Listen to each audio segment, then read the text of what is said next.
warahmatullahi wabarakatuh. Bismillahirrahmanirrahim. Alhamdulillah wassalatu ala Rasulillah Sayyidina Muhammad bin Abdillah wa ala alihi wa sahbihi wa man wala. Subhanaka la ilma lana illa ma 'allamtana innaka antal alimul hakim. Wala haula wala quwwata illa billahil aliyil azim. Rabbi shrah li sadri wa yassir li amri wahlul 'uqdatam min lisani yafqahu qawli. Amma ba'd. Puji syukur alhamdulillah marilah kita panjatkan kepada Allah Subhanahu wa taala yang mana pada hari ini kita masih diberikan kesempatan, kekuatan dan kesehatan sehingga kita masih bisa mengikuti pengajian kita yaitu kitab Fathul Qorib meskipun dalam keadaan yaitu daring atau dalam bentuk virtual. Kedua kalinya sholawat serta salam marilah kita haturkan kepada junjungan kita yaitu Nabi besar Nabi Muhammadin Shallallahu Alaihi Wasallam dengan harapan mudah-mudahan kelak pada hari kiamat kita diakui oleh umat beliau sehingga kita mendapatkan syafaat atau pertolongan dari beliau. Amin ya Rabbal Alamin. Sebelum kita mulai, marilah kita bertawasul dengan harapan mudah-mudahan apa yang kita pelajari, apa yang kita pahami dalam kitab Fathul Qorib ini mendapatkan keberkahan dan kemanfaatan bijahi Nabi Muhammadin sallallahu alaihi wasallam wa ala alihi wa ashabihi wa tabi'in wa tabi'in lahum bisan ila yaumiddin wal awliya wa syuhada wa sholihin wal ama'il amilin wal musannifin wal mufassirin wal muhaddisin wal fuqaha wal marikhin wa jami' ahli sufiyah wa khusun ila muallif kitab Fathul Qorib wa muallif kitab Tausyah wa muallif kitab Bajuri wal muallif kitab Iqna wal muallif kitab Bujaraimi wal muallif kitab Matan Takrib wa muassis Jami'ah al-Asyal Mandar Profesor Dr. Syahabuddin wa usulihim wa furu'ihim wa yanfa'una bihim wa bi'ulumihim fid daraini amin. Al-Fatihah.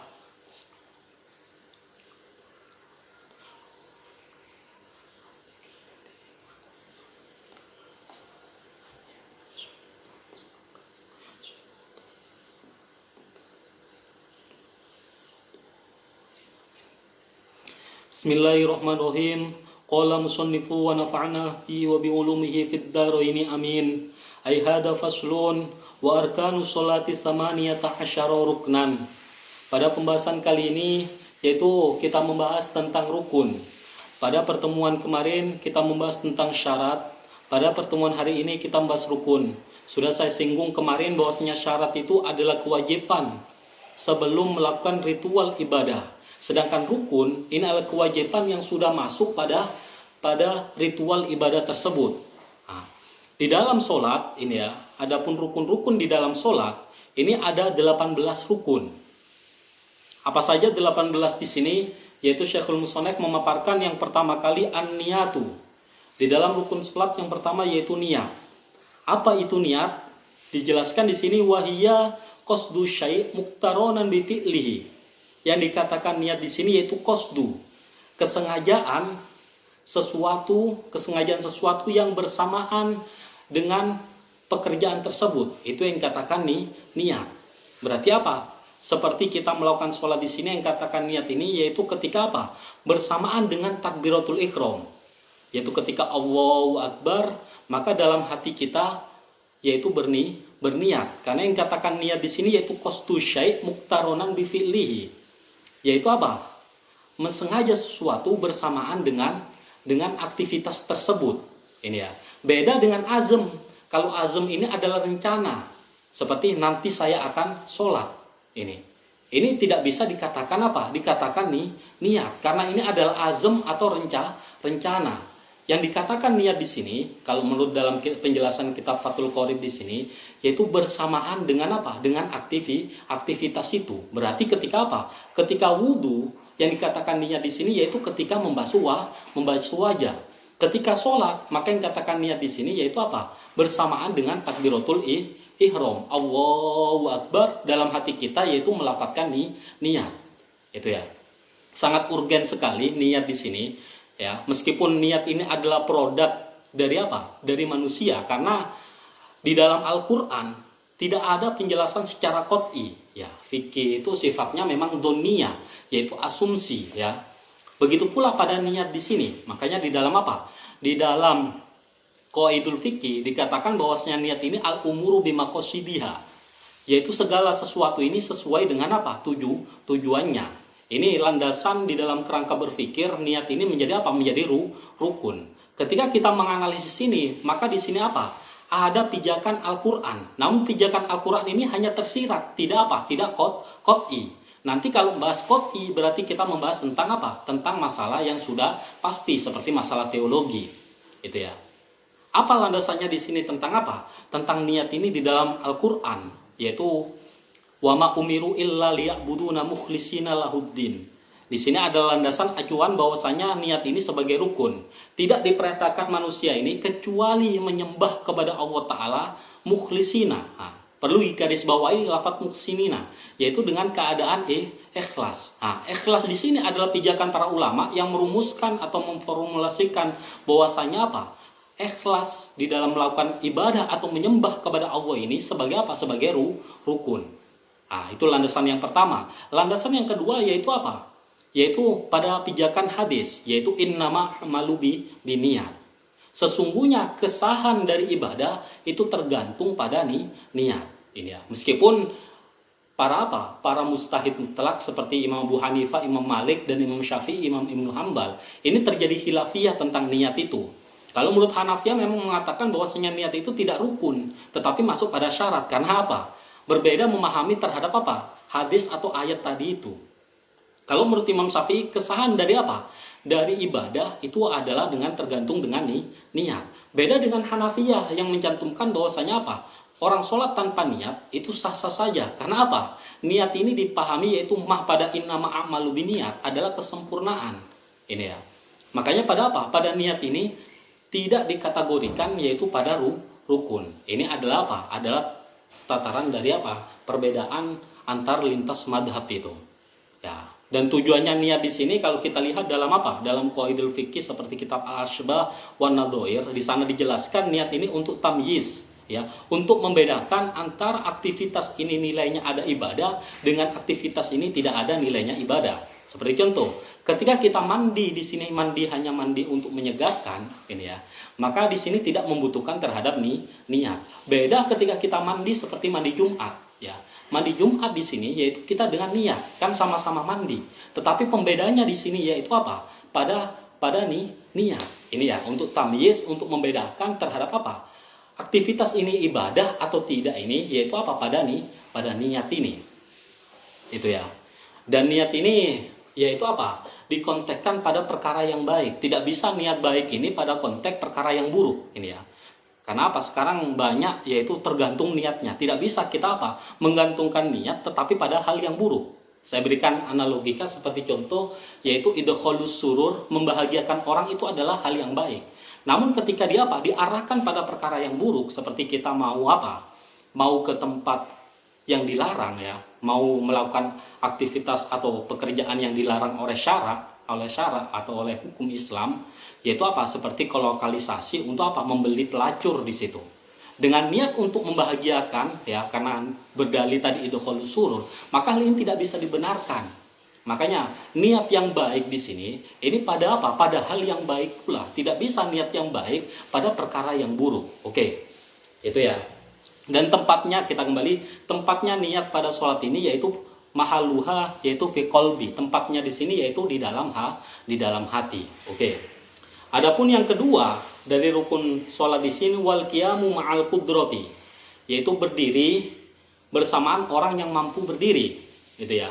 Fa'in ajasa, ketika seseorang ini tidak mampu atau lemah dari berdiri, gitu ya. Maka apa?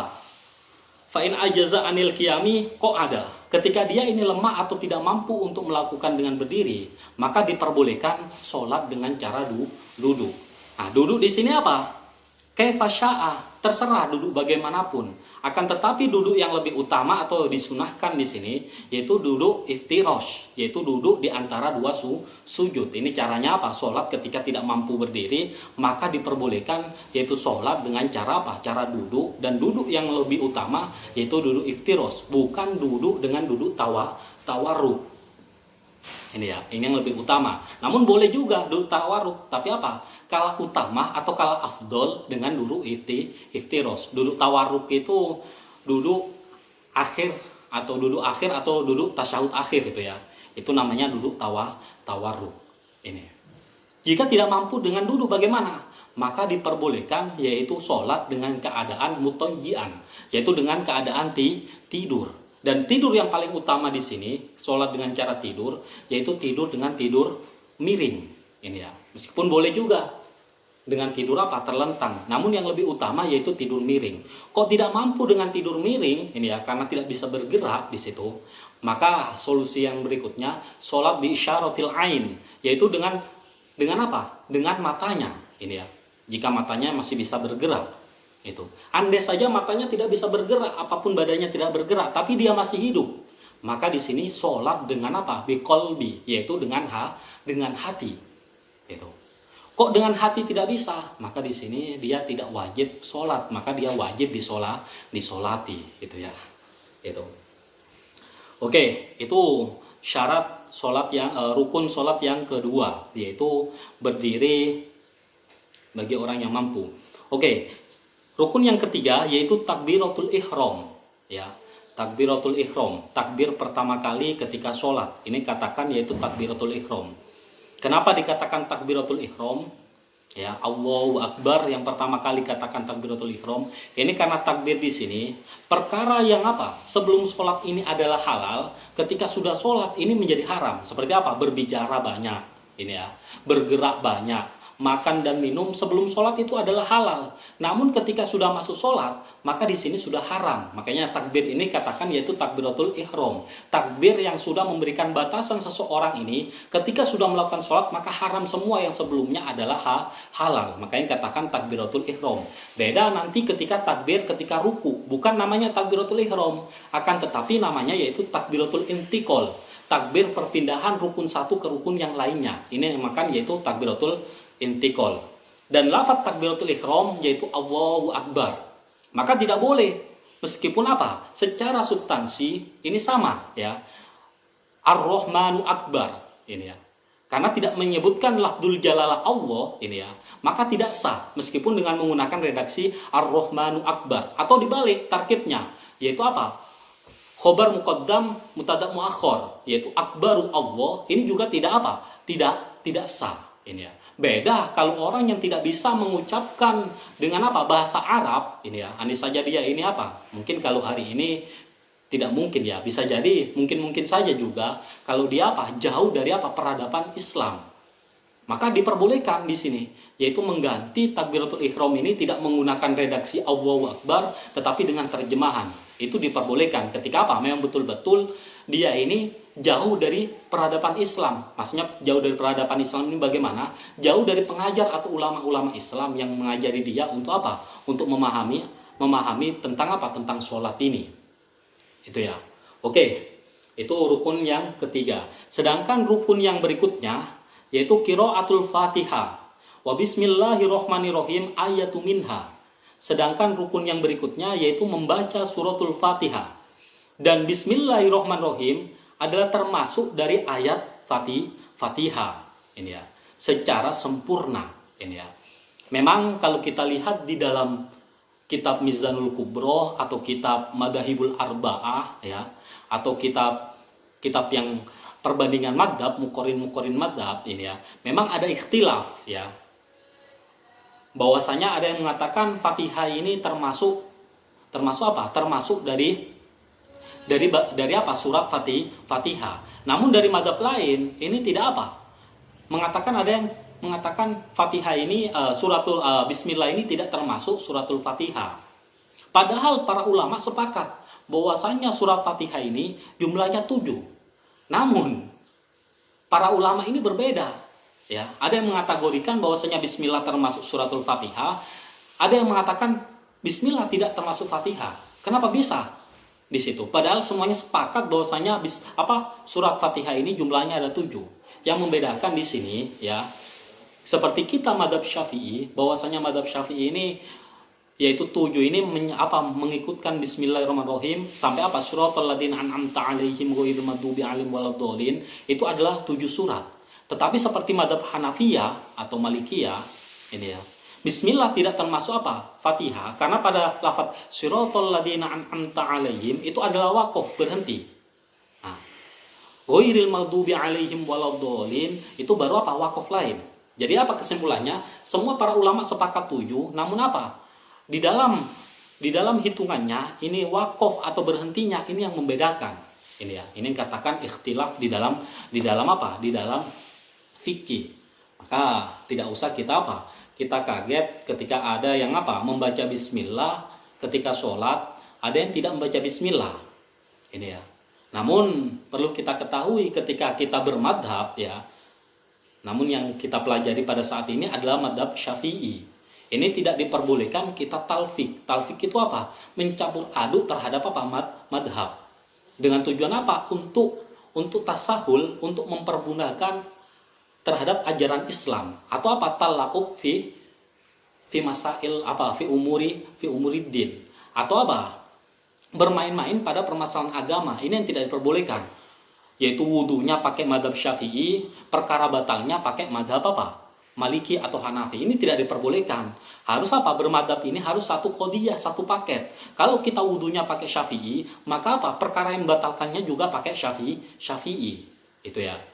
Kita apa? Syarat-syaratnya sholat pakai Syafi'i, maka rukunnya sholat pakai Syafi'i. Perkara membatalkan sholat pakai Syafi'i. Tidak boleh kita campur aduk. Ini namanya talfik nanti. Ya. Itu. Nah, ketika kita apa? Bermadhab Hanafi itu mengucapkan bismillah ketika sholat itu hukumnya makruh. Karena apa? Karena tanpa mengucapkan bismillah adalah kesunahan. Itu ya. Karena ini tadi berpijak pada apa? Pada pengertian dari surat Fatihah itu tadi. Dan mengucapkan surat Fatihah ini secara sempurna. Maksudnya bagaimana secara sempurna di sini? Waman isqata minal Fatihah, dan seseorang yang menggugurkan dari surat Fatihah di sini, yaitu dari tasydidnya atau dari hurufnya, satu hurufnya atau mengganti hurufnya di sini, maka lam tasah, maka tidak sah sholatnya di sini. Contoh, ketika dia apa? Mengurangi panjangnya, berarti mengurangi alifnya. Seperti bismillahirrahmanirrahim, maliki yaumiddin, ya. Alhamdulillahirabbil alamin, arrahmanirrahim. Pada lafaz maliki yaumiddin ini ya, kan itu ada alifnya, maliki yaumiddin. Itu dihilangi alifnya di sini, dibaca maliki yaumiddin. Maka di sini kata para ulama ini adalah mengurangi satu huruf dari Fatihah, maka di sini dianggap tidak sah sholatnya. Atau mengurangi tasydidnya, seperti lafaz iyyaka na'budu wa iyyaka nasta'in. Pada lafaz iyyaka di situ ada tasydidnya. Dia apa? Dia tanpa mentasydid atau tanpa apa? Tad'if dengan apa? Iyyaka di situ, maka di sini dianggap sholatnya tidak sah. Karena apa? Dia mengurangi dari apa? Satu tasydid di dalam surat Fatihah. Oke. Kemudian rukun yang berikutnya war ruku, yaitu ruku di sini ya. Ruku di sini yaitu minimal kedua tangan ini menyentuh pada rukbah, yaitu pada lutut. Ini ya. Itu. Ini. Dan pada ruku di sini watuma'nina fihi, yaitu berdiam setelah bergerak. Itu tumaknina biqadri subhanallah walhamdulillah wala ilaha illallah wallah. Kemudian rukun berikutnya raf'u, ya, warafu anil ruku, ya, bangun dari ruku, wal iktidal, ini ya, bangun dari ruku dan iktidal, yaitu sami Allahu liman hamida, kita apa? Bangun dari ruku, ini ya, Rabbana lakal hamdu, itu yang kita baca ilahir, ini ya, ini adalah apa? Membaca Rabbana lakal hamdu ilahir itu adalah sunnah. Sebagai rukunnya hanya apa? Berdiri iktidal ini saja, itu ya. Dan kemudian apa? Tumaknina di dalam iktidal atau berdiam setelah bergerak, itu tumaknina. Dengan kira-kira apa diamnya di sini? Ya, ruku tadi ada tumakninanya, iktidal juga ada apa? Ada tumakninanya. Maksudnya tumak nina tadi yaitu diam setelah bergerak. Dengan kira-kira apa? Subhanallah walhamdulillah wala ilaha illallah wallahu akbar. Itu apa? Kira-kira tumak nina. Oke. Rukun berikutnya yaitu sujud. Ya, sujud. Ini ya. Sujud ini minimal yaitu apa? Jabhu, yaitu apa? Dahi di sini sebagiannya menyentuh pada apa? Pada tanah atau pada tempat sujud.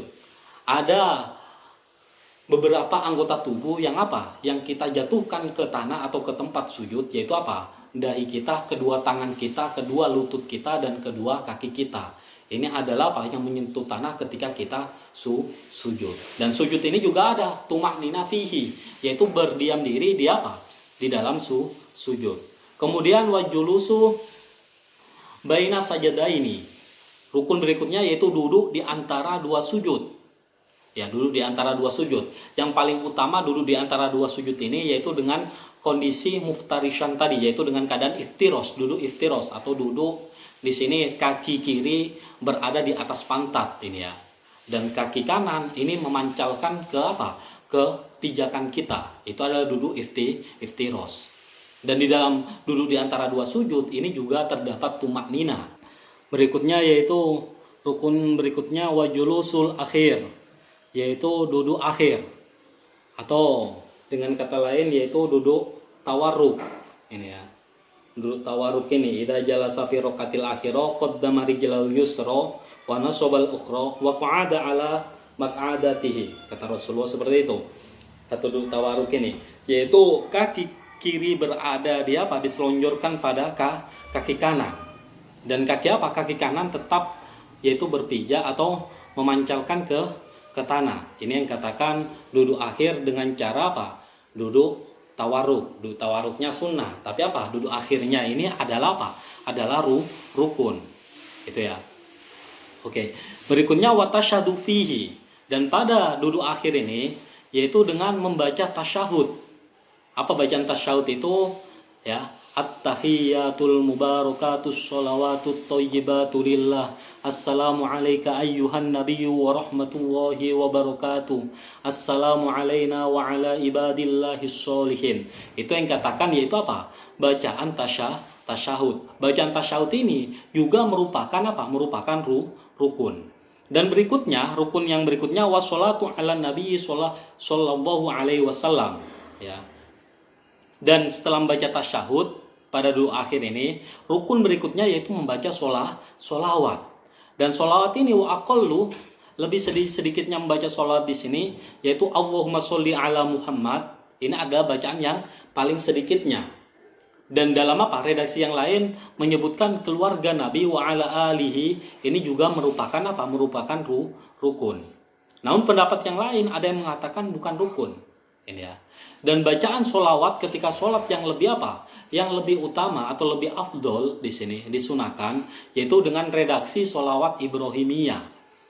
Yang seperti kita baca Allahumma sholli ala sayyidina Muhammad wa ala ali sayyidina Muhammad kama shollaita ala sayyidina Ibrahim wa ala ali sayyidina Ibrahim wa barik ala sayyidina Muhammad wa ala ali sayyidina Muhammad kama barakta ala sayyidina Ibrahim wa ala ali sayyidina Ibrahim fil alamin innaka Hamidum Majid. Itu adalah bacaan sholawat yang apa? Sempurna dan lebih utama ketika apa? Ketika kita duduk akhir atau ketika selepas membaca tasyahud. Dan rukun yang berikutnya yaitu wataslimatul ula, yaitu ulu salam pada salam yang pertama, assalamualaikum warahmatullah, dengan kita menghadap ke arah apa? Ke arah kanan di sini. Ini adalah rukun ya. Salam yang pertama. Salam yang kedua, assalamualaikum warahmatullah, ini adalah apa? Sunnah, bukan termasuk rukun. Oke. Rukun berikutnya yang ke-17 yaitu waniyatul khuruj minas sholat, yaitu niat keluar dari apa? Dari sholat. Ini juga merupakan apa? Rukun. Namun para ulama dari ashab Syafi'i sendiri ini masih terjadi ikhtilafiyah, menjadi apa? Perbedaan pendapat. Kalau menurut Imam Rafi'i ini adalah khuruj minal sholat, niat khuruj minal sholat, yaitu niat keluar dari sholat, ini adalah rukun. Beda dengan pendapatnya Imam siapa? Imam Nawawi. Menurut Imam Nawawi, niat keluar dari sholat ini bukan rukun, ini hanya adalah sunnah. Ya. Dan pendapat yang lebih apa? Lebih unggul di sini al-ashu annaha laisa biruknin. Pendapat yang lebih apa? Lebih sahih ini ya. Lebih benar adalah mengatakan bahwasanya niat khuruj minas sholat di sini, niat keluar dari sholat ini bukan merupakan rukun, akan tetapi sunnah. Berarti pendapatnya Imam Nawawi lebih lebih diunggulkan dibandingkan pendapatnya Imam Rafi'i. Oke, yang terakhir rukun dari sholat yaitu watartibul arkan ala ma dzakarnahu, yaitu berurutan, tartib, ya, berurutan rukun-rukun yang telah dipaparkan di atas. Berarti apa? Setelah takbiratul ihram, Allahu Akbar, terus membaca Fatihah, terus ruku, maka tidak boleh atau tidak sah sholatnya. Yaitu dia setelah baca Fatihah langsung sujud. Ini maka dia meninggalkan rukun yang terakhir, yaitu apa? Tartib. Oke. Demikianlah kajian yang saya bisa sampaikan. Mudah-mudahan ada kemanfaatan dan ada keberkahan. Akhirul kalam, wallahu muwaffiq ila aqwamit thoriq. Wassalamualaikum warahmatullahi wabarakatuh.